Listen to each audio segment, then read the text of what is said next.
BC కులగణన తప్పుల తడకగా సాగిందన్నారు కేంద్ర మంత్రి బండి సంజయ్. 32% మాత్రమే రిజర్వేషన్ అమలు చేసే కుట్ర జరుగుతోంది అన్నారు. గతం కన్నా బీసీలు ఎందుకు తగ్గారని ప్రశ్నించారు.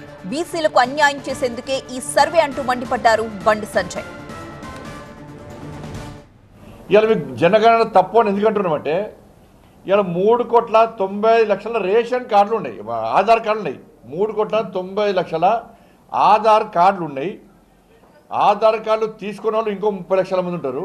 అంటే 4,30,00,000 మంది జనాభా తెలంగాణ రాష్ట్రంలో.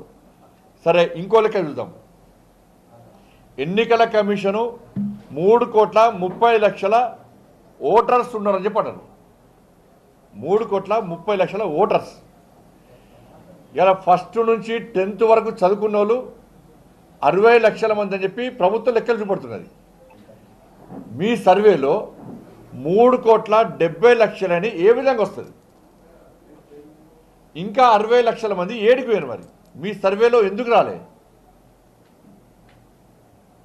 మీ కులగణన, మీ సర్వే ఏ విధంగా కరెక్ట్ అవుతుందో చెప్పండి. అధికారిక లెక్కలు చూసినా, అనధికారిక లెక్కలు చూసినా కూడా 4,30,00,000 వస్తున్నది. కానీ మీ లెక్క మాత్రం 3,70,00,000. మిగతా 60 లక్షల మంది ఏడికి పోయారు.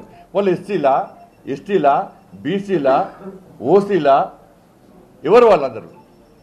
మరి మీ లెక్క కరెక్ట్ ఎట్లయితుంది?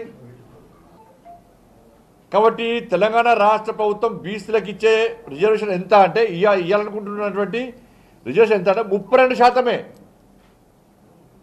ఉద్యోగ ఉపాధి వర్గ రంగాల్లో మాకు ఇచ్చేది, బీసీలకు ఇచ్చేది 32%. అంటే 5% మాత్రమే ఇస్తున్నారు.